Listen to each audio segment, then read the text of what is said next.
Hello, welcome back to my channel Shivani Darshu Vinayak में आप सबका स्वागत है। और आप सब कैसे हैं? आई होप सब लोग अच्छे होंगे, स्वस्थ होंगे, मस्त होंगे और बढ़िया तरीके से अपनी तैयारी कर रहे होंगे। तो यहाँ पर दोस्तों हमारा चौथा प्रैक्टिस सेट चल रहा है 125 प्रश्नों की श्रृंखला वाला। और वैसे मैं आपसे बता दूं, वीडियो में आपको 11वां प्रैक्टिस सेट मैंने यानी कि अब 125 का वीडियो बहुत बड़ा हो जाता है, तो शायद आप लोगों के फ़ोन में इतना डाटा है या नहीं है ना। और चीज़ें भी आप लोगों को देखना होता है, तो इसलिए मैं आपको 50-50, 30-30 क्वेश्चन की यहाँ पर वीडियो अपलोड करा रही हूँ। और ज़रूरी नहीं है कि एक एसी में बैठने वाला बच्चा ही टीजीटी आईएएस पीसीएस बनता है। ट्यूब लाइट में पढ़ने वाला और गर्मी में बैठने वाला बच्चा भी आईएएस पीसीएस बन जाता है, ऐसा नहीं है। तो ज़रूरी नहीं है कि टेक्निकल स्क्रीन पर ही आपको बेस्ट पढ़ाया जा रहा है। बुक्स में पढ़ाया जाने वाला भी आपके एग्ज़ाम के लिए काफ़ी बेस्ट है और बेस्ट होगा। यहाँ पर आप लोग पढ़ कर के देखिएगा। आपको एक स्क्रीन पर अगर आपने प्रैक्टिस सेट सोल्व किया होगा तो आपको आइडिया हो रहा होगा, आप लोगों को लग रहा होगा कि ये प्रश्न आपके लिए कितने महत्वपूर्ण हैं, वो प्रश्न आपके लिए कितने महत्वपूर्ण है, कितना सेम है, कितना अलग है आपको, क्योंकि वो लोग भी बुक से ही पढ़ाते हैं। ठीक है, तो आइए हम अपने सेशन को यहाँ पर बिना समय गवाए स्टार्ट करते हैं। आपका 51 क्वेश्चंस है। किशोरावस्था तूफान है, तनाव की अवस्था है, किसने कहा है? तो ये कहा है स्टेनले होल्ले। नेक्स्ट है, इनमें से कौन सा किशोरावस्था का लक्षण नहीं है? तीव्र शारीरिक विकास, विपरीत लिंग में अधिक रुचि, स्पष्ट और स्थायी आत्म प्रत्यय, अधिक संवेदनशील प्रकृति। तो इस स्पष्ट एवं स्थायी आत्म प्रत्यय नहीं है। किशोरावस्था का लक्षण स्पष्ट एवं स्थायी आत्म प्रत्यय नहीं है, क्योंकि आपने देखा होगा एडोलसेंट स्टेज में आपको बच्चा कभी भी स्पष्ट एवं स्थायी आत्म प्रत्यय उसका दिखाई नहीं देगा। ठीक है, नेक्स्ट प्रश्न आता है, मानव जीवन की किस अवस्था में मानसिक विकास की प्रक्रिया में तीव्र व बहुपक्षीय परिवर्तन होते हैं? तो किस अवस्था में होते हैं? किशोरावस्था में होती हैं। मेंटल स्ट्रेस में बहुत ज़्यादा तीव्र परिवर्तन। ठीक है, इसका सेकंड आंसर बिल्कुल ठीक। किशोरावस्था के प्रमुख लक्षण है शारीरिक परिवर्तनों का तीव्र होना, स्थल क्रियात्मक कौशलों का विकास, दूसरों पर निर्भर रहना या शारीरिक भिन्नता का विकास। किशोरावस्था का प्रमुख लक्षण है शारीरिक परिवर्तनों का तीव्र होना। नेक्स्ट है, 50 से 65 वर्ग के बीच आयु वर्ग के व्यक्ति को सबसे अधिक समस्या हो सकती है आंखों की देखभाल व चिकित्सक के ऑफिस के बड़े फ़ॉन्ट से आकार वाले दीवार चार्ट को पढ़ने में, गली की होर्डिंग पढ़ने में, समाचार पत्र पढ़ने में। ठीक है, तीसरा आंसर बिल्कुल ठीक जाएगा। 50 से 65 वर्ष के आयु वर्ग के लोगों को समाचार पत्र पढ़ने में समस्या हो सकती है। नेक्स्ट प्रश्न है, जैविक प्रवणता से संबंधित विकास अथवा रोग नहीं है? वोलूमिया, मैकुलर रोग, मस्तिष्क रोग या प्रेसवाइक्यूसिस रोग। जैविक प्रवणता से संबंधित आपका बुलिमिया रोग नहीं है। ठीक है, नेक्स्ट आता है, बुजुर्गों के लक्ष्यों में क्या सम्मिलित है? पारिवारिक संबंध, अच्छा स्वास्थ्य, व्यवसायिक, पेशे और शिक्षा संबंध। तो बुजुर्गों के लक्ष्यों में सम्मिलित है अच्छा स्वास्थ्य और पारिवारिक संबंध। पहला और दूसरा कहाँ पर है आपका? चौथा आंसर बिल्कुल ठीक हो जाएगा।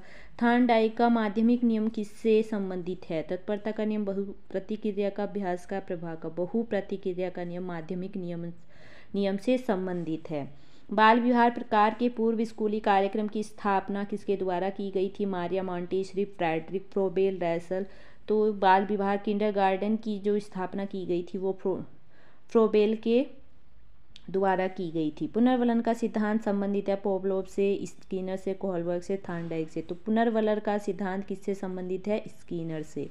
नेक्स्ट है, जेवी वाटसन के अनुसार मनोविज्ञान अध्ययन था मानसिक स्वास्थ्य का, व्यवहार का, मन का या चेतना का? व्यवहार का। ठीक है, नेक्स्ट प्रश्न है, मानव मनोविज्ञान प्रयोगशाला कहाँ स्थापित की गई थी? बर्लिन में, बोस्टन में, फ्रैंकफर्ट में, लिप्जिंग में। तो ये प्रथम मनोविज्ञान प्रयोगशाला कहाँ पर स्थापित की गई थी? लिप्जिंग में। लिप्जिंग कहाँ पर है आपका? जर्मनी में है। ठीक है, साइको एनालिटिकल सिद्धांत इनमें से किसने दिया है? और ये जो आपकी प्रथम मनोविज्ञान प्रयोगशाला है ये किसने स्थापित की थी? तो ये विलियम बुंटे ने की थी 1879 में। ठीक है, आपसे पूछा जा सकता है प्रथम मनोविज्ञान प्रयोगशाला विलियम बुंटे ने 1879 में की थी जर्मनी के लिप्जिंग शहर में। साइको एनालिटिकल सिद्धांत इनमें से किसने दिया है? एरिक्सन ने, सिगमंड फ्रायड ने, पियाजे ने या फिर कार्ल रोजर्स ने। तो ये जो आपका साइको एनालिटिकल सिद्धांत है यानी कि मनोवैज्ञानिक सिद्धांत आपका सिगमंड फ्रायड ने दिया है। मनोविश्लेषण सिद्धांत का प्रस्ताव किसने किया था? सिगमंड फ्रायड ने किया था। नेक्स्ट है साइकोसेक्सुअल थ्योरी दी गई थी किसके द्वारा? लैंगिक जो सिद्धांत आपका दिया गया था वो किसके द्वारा दिया गया था? फ्रायड द्वारा, एरिक्सन द्वारा, बंडूरा, पियाजे। फ्रायड द्वारा। एरिक्सन के अनुसार मनोसामाजिक विकास का पहला चरण क्या था? विषाद। आपने कल भी मैंने लास्ट वीडियो में आपको बताया है, विश्वास बेस अविश्वास। एरिक्सन का जो मनोसामाजिक विकास का पहला चरण था वो विश्वास एवं अविश्वास था। शुक्राणु पाए जाते हैं गर्भाशय में, डिंबानी नलिकाओं में, योनि में या वृषण में। तो ये जो आपका वृषण है, शुक्राणु इसमें पाए जाते हैं, ठीक है। नेक्स्ट है स्त्री जनन अंग नहीं है, ये 2021 के टीजीटी पेपर में आपसे पूछा भी गया है। शुक्राशय, गर्भाशय, अंडाशय या डिंबानी। तो स्त्री जनन अंग कौन सा नहीं है? शुक्राशय। शुक्राशय किसका अंग है? पुरुष जनन अंग है, ये स्त्री जनन अंग नहीं है, ठीक है। तो पहला आंसर बिल्कुल ठीक हो जाएगा। मातृ कल्याण के लिए सेवा है गर्भवती महिला के लिए, गर्भवती माँ के लिए, प्रसूता के लिए, धात्री एवं शिशु सेवा के लिए, इनमें सभी। मातृ कल्याण सभी के लिए है, ठीक है। बाल मृत्यु की समस्या के समाधान का उचित साधन है प्रसव केंद्र, शिक्षित दवाइयाँ, स्वास्थ्य शिक्षा। बाल मृत्यु की समस्या के समाधान का उचित साधन जो है वो है आपका प्रसव केंद्र। बाल मृत्यु से क्या समझते हैं, क्या तात्पर्य है? बाल अवस्था में मृत्यु होना, बालक का जन्म लेते ही या जन्म के 1 वर्ष तक शिशु की मृत्यु होना, ठीक है। बाल मृत्यु का अर्थ है जन्म लेते ही, जन्म के 1 वर्ष तक। 2021 टीजीटी होम साइंस से पूछा गया है ये प्रश्न आपका। देर से होने वाली रजनोवृत्ति से डैश हो सकता है, कैंसर, एड्स, हैजा, एनीमिया। तो देर से होने वाली जो महामारी होती है यानी कि पीरियड्स होते हैं, तो ये आपका एड्स का कारण हो सकता है, ठीक है। मासिक धर्म रजोनिवृत्ति को ही मासिक धर्म की आवधिकता औसतन होती है 20 दिन, 28 दिन, 30 दिन या 31 दिन। तो ये आपकी 28 दिन होती है, ठीक है। गर्भकालीन अवस्था है गर्भाधान से जन्म तक, जन्म के बाद पहले 30 दिन तक या 30 दिन से 2 वर्ष तक। गर्भाधान की जो पहली गर्भाधान से जन्म तक, पहला आंसर बिल्कुल ठीक जाएगा। गर्भकालीन अवस्था यही मानी जाती है आपकी और होती है। निम्न में से कौन मासिक धर्म का नियंत्रण करता है? Insulin hormone, thyroxine hormone, progesterone या एस्ट्रोजन। मासिक धर्म का जो नियंत्रण करता है एस्ट्रोजन हार्मोन्स करता है। इंसुलिन हार्मोन किसका नियंत्रण करता है? कमेंट में मेंशन कीजिए। इंसुलिन हार्मोन जो है आपका कार्बोहाइड्रेट को कंट्रोल करता है, ठीक है। और एस्ट्रोजन हार्मोन्स आपका मासिक धर्म को नियंत्रण करता है। आवश्यकता मनुष्य की ऐसी इच्छा है जिसकी पूर्ति के लिए उसके पास पर्याप्त होना चाहिए। क्या होना चाहिए? मैंने लास्ट वीडियो में भी आपको बताया था। आवश्यकता पूर्ति करने के लिए मनुष्य के पास क्या होना चाहिए? संसाधन या साधन, ठीक है। पहला आंसर बिल्कुल ठीक हो जाएगा। प्रसव का प्रकार नहीं है संभाव्य प्रसव, प्राकृतिक प्रसव, इंस्ट्रामेंटल प्रसव या जटिलता पूर्वक प्रसव। तो संभाव्य प्रसव का प्रकार नहीं है। वांध्यता के लिए जिम्मेदार हो सकता है केवल पुरुष, केवल स्त्री, स्त्री तथा पुरुष दोनों, स्त्री तथा पुरुष में से कोई भी। तो स्त्री तथा पुरुष दोनों, इसका डाउट है। इसमें तीसरा भी आयोग ने माना है और चौथा भी इसमें आयोग ने माना है। जो आपको सही लगे आप लोग कर लेना। वैसे इसमें कोई भी कहीं कहीं पर आपको कोई भी नज़र आएगा और कहीं कहीं पर आपको दोनों भी नज़र आएंगे, ठीक है। गर्भकालीन विकास की द्वितीय अवस्था क्या मानी जाती है? भ्रूणावस्था। पहली अवस्था कौन सी होती है? डिंब अवस्था होती है। और दूसरी अवस्था आपकी भ्रूणावस्था होती है और तीसरी अवस्था आपकी गर्भस्थ शिशु की अवस्था होती है, ठीक है। निषेचन की क्रिया कहाँ होती है? गर्भाशय में, अंडवाहिनी में, अंडग्रंथि में या योनि मार्ग में। निषेचन की क्रिया होती है अंडवाहिनी में। निम्न में से किसके द्वारा केवल स्तनपान वाले शिशु प्रसव अवधि के बाद ही सामान्य विटामिन डी की स्थिति को बनाए जा सकते हैं? विटामिन डी इंजेक्शन, माता की विटामिन डी की स्थिति, पूरक भोजन या विटामिन डी के लिए। तो आपका इनमें से बिल्कुल ठीक जाएगा। केवल स्तनपान वाले शिशु प्रसव अवधि के बाद ही सामान्य विटामिन, माता की विटामिन डी की स्थिति, ठीक है। स्तनपान नहीं कराना चाहिए जब माँ संक्रामक रोग से पीड़ित हो। शिशुओं की दूध छोड़ने की प्रक्रिया क्या है? स्तनपान छोड़ना, घुटने चलना, स्तनपान छोड़ना, कम कड़ा भोजन खाना, मुस्कुराना, परिवार के सदस्यों को पहचानना या स्वयं बैठना। शिशु की दूध छोड़ने की प्रक्रिया है स्तनपान छोड़ना व कम कड़ा भोजन खाना। इस कम कड़ा भोजन को आपसे पूछ सकता है, एग्जामिनर पूछ सकता है कि ये जो कम कड़ा भोजन होता है इससे बच्चा खाता है तो इसको क्या कहा जाता है, इसको कहा जाता है बिस्कोस्ट। क्या कहा जाता है, बिस्कोस्ट। ठीक है। एनुरेसिस व्यवहार में कौन सी समस्या होती हैं, नींद में चलना, अंगूठा चूसना, चोरी करना या बिस्तर गीला करना। तो चौथा आपका बिस्तर गीला करना एनुरेसिस व्यवहार की समस्या होती है। ठीक है। जन्म के साथ नवजात शिशु के रोने से श्वसन क्रिया आरंभ होती है, रक्त प्रवाह उत्तेजित होता है, निर्देशित होता है, वह भूखा है नहीं, श्वसन क्रिया आरंभ होती है। जन्म के समय जब बच्चा रोता है तो उसकी श्वसन क्रिया आरंभ होती है। ठीक है। नेक्स्ट प्रश्न है आपका, व्यवहार करने का निश्चित स्थायी और विशिष्ट तरीका कहलाता है, व्यवहारशील गुण, आदत या चरित्रशील गुण। ठीक है। अगर मतलब कहते हैं ना कि विशिष्ट तरीका, आप बहुत अच्छा व्यवहार है, आप लोगों को पसंद आ रहे हो, तो क्या कहलाएगा, वो शील गुण कहलाता है। ठीक है। नेक्स्ट आएगा आपका, शायद आपको देखने में आज फिर से दिक्कत हो रही है, बच्चों के व्यवहार के अध्ययन की कौन सी विधि श्रेष्ठ है, अवलोकन, प्रयोगात्मक, साक्षात्कार या मनोविश्लेषणात्मक। बच्चों के व्यवहार के अध्ययन की कौन सी विधि श्रेष्ठ है, वो है आपकी अवलोकन। ठीक है। नेक्स्ट है, माता और शिशु के बीच में बनने वाला प्रथम बंधन क्या कहलाता है, सहयोग, लगाव, क्रोध या संवेग। तो माता और शिशु के बीच में बनने वाला प्रथम बंधन आपका लगाव कहलाता है। मनुष्य के क्रियाशील परिवेश के वैज्ञानिक अध्ययन को क्या कहते हैं, एर्गोनोमिक्स, डेमोग्राफी या कार्य सरलीकरण या फिर व्यावसायिक स्वास्थ्य। तो मनुष्य के क्रियाशील परिवेश के वैज्ञानिक अध्ययन को एर्गोनोमिक्स कहा जाता है। ठीक है। ये जो डेमोग्राफी होता है ये मनुष्य के जन्म और मृत्यु के बीच का जो समय होता है उसको डेमोग्राफी कहा जाता है। ठीक है। नाखून काटना और अंगूठा चूसना डैश की आयु तक नज़रअंदाज किया जा सकता है, 3। नाखून काटना और अंगूठा चूसना डैश की आयु तक नज़रअंदाज किया जा सकता है, 3, 4, 5, 6 माह तक नज़रअंदाज किया जा सकता है, बाद में नहीं। प्रेम और स्नेह की आवश्यकता डैश आवश्यकता है, जैविक, अहमवादी, मनोसामाजिक या फिर संवेदी। प्रेम और स्नेह की आवश्यकता मनोसामाजिक आवश्यकता मानी गई है। दंड को अधिक प्रभावशाली बनाने की विधियाँ है, दंड को बढ़ाना, वर्णन करना, अभिभावक बालक में स्नेहपूर्ण संबंध, शारीरिक दंड को शामिल करना, एकरूपता।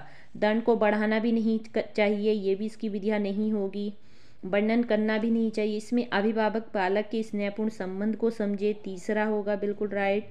शारीरिक दंड को शामिल नहीं, चौथा नहीं होगा बिल्कुल भी। इसमें आपका दूसरा, तीसरा और पांचवा कहाँ पर आ रहा है, सी बिल्कुल right is answer is right. जन्म के समय लड़कों के हृदय की धड़कन की दर होती है, वेरी इंपॉर्टेंट क्वेश्चन है, बार बार पूछे जाने वाला क्वेश्चन है ये आपका। जन्म के समय लड़कों के हृदय की धड़कन की दर कितनी होती है, 130 मिनट, 110, 150, 40, तो 150 होती है। ठीक है। व्यक्तित्व जन्मजात और अर्जित प्रकृतियों का योग है, यह परिभाषा किसने दी है, ओल्पोर्ट, वैलेंटाइन और म्यूरहेड। तो ये जन्मजात और अर्जित प्रकृतियों का जो योग बताया है वैलेंटाइन ने बताया है।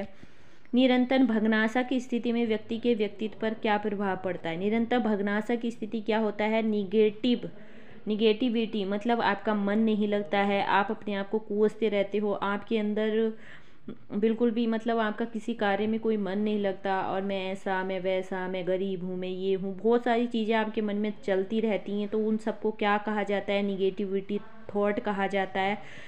तो इसका संतोषी व्यवहार का हो सकता है, इच्छाएं कल्पनाएं करना बंद कर देता है, व्यक्तित्व विघटित हो जाता है, उपयुक्त सभी। मन बुद्धि बालकों की बुद्धि लब्धि डैश कम होती है, 120, 100, 80, 70, 80 से कम होती है। ठीक है। बालक का मानसिक स्वास्थ्य निर्भर करता है परिवार पर, विद्यालय पर, समुदाय पर, उपयुक्त सभी पर।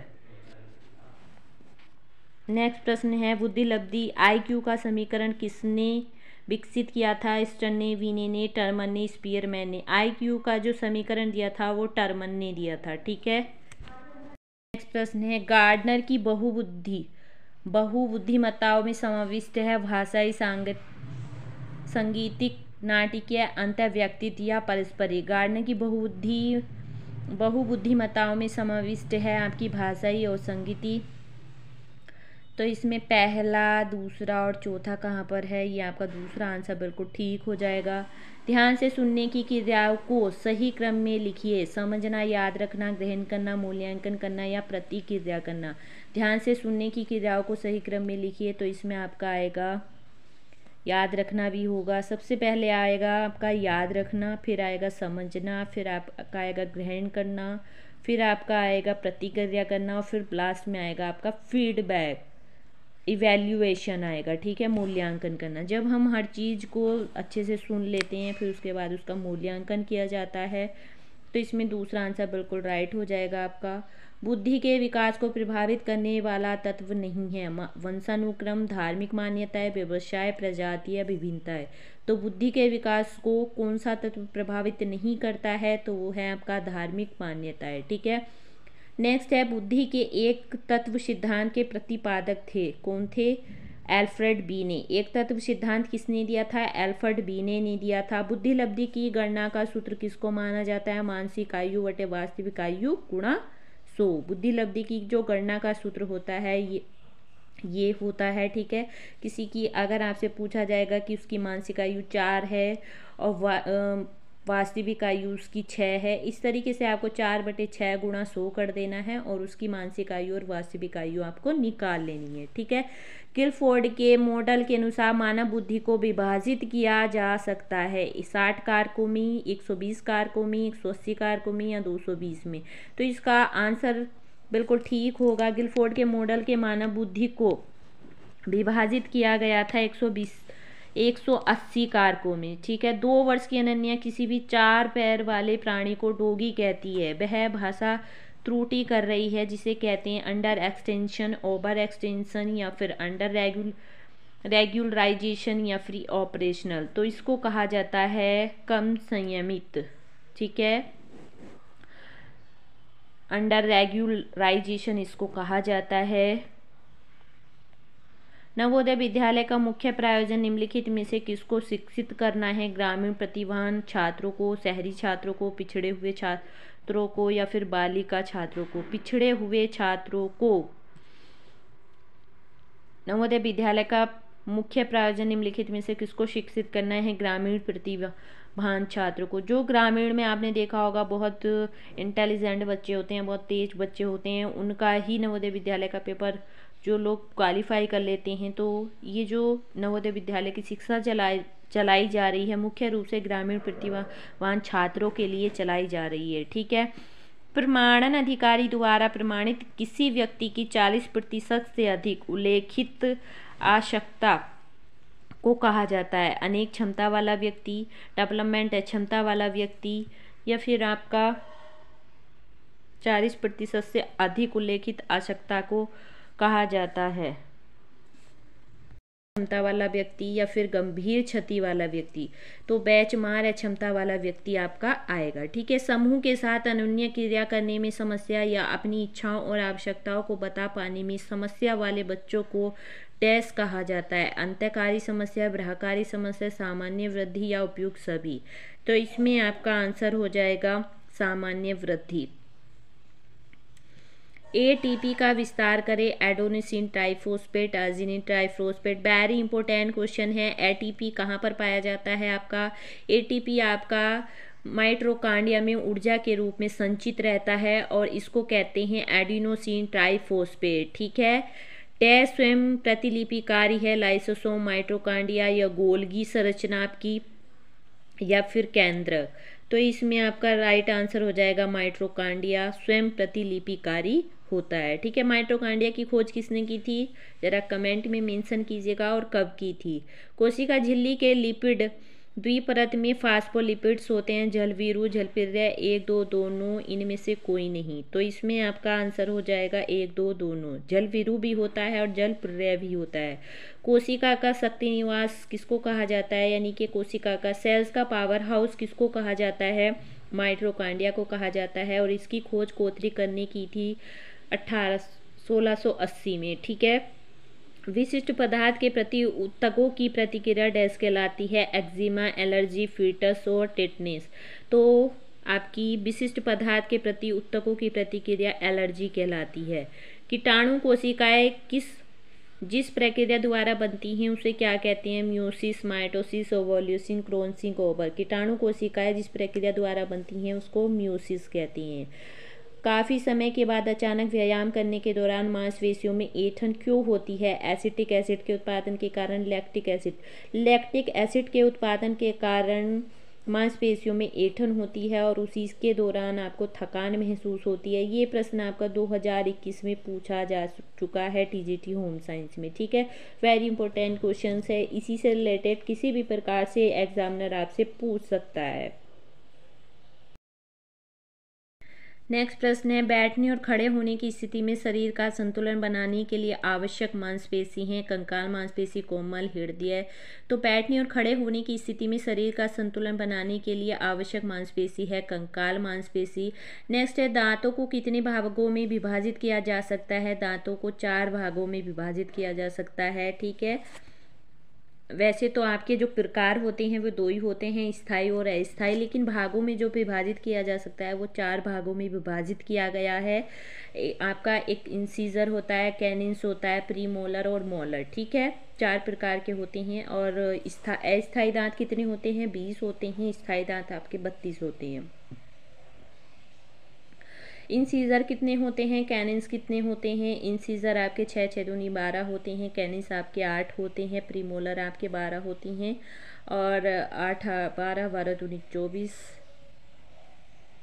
4 होते हैं आपके कैनिन्स। ठीक है, 2 इधर 2 इधर। और लास्ट में आपके इनमें से कौन सा विषम है? हड्डियां कठोर और लचीली होती हैं, रंध्रियाँ होती है, मैट्रिक्स प्रोटीन और कैल्शियम फॉस्फेट की बनी होती है। दांतों का अगर मैं आपको सूत्र की बात करूँ ना, तो आपको ये याद रखना है बस, 2 21 21 21 2 21, ये आपको इतना याद रखना है जी।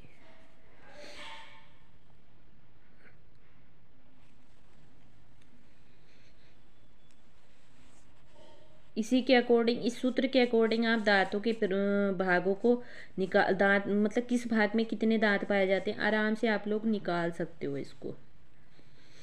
इनमें से कौन सा विषम है? डैश हड्डियां मैट्रिक्स प्रोटीन और कैल्शियम फॉस्फेट की बनी होती हैं। शरीर की सबसे लंबी अस्थि कौन सी होती है? तो आपकी फीमर होती है, जो जांघ में पाई जाती है।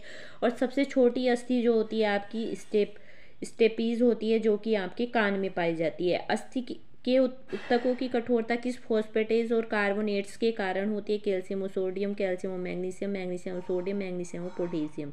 तो अस्थि के ऊतकों की जो कठोरता होती है वो होती है आपकी कैल्शियम और मैग्नीशियम के कारण। डिग्ल्यूटेशन डैश की प्रक्रिया है? निगलना, उत्सर्जन, चबाना, इनमें से कोई नहीं। तो डिग्ल्यूटेशन जो होती है आपकी निगलने की प्रक्रिया होती है। निम्नलिखित में से कौन उदर आंत्र नलिका का भाग नहीं बनता है? यकृत, पित्ताशय, अग्नाशय।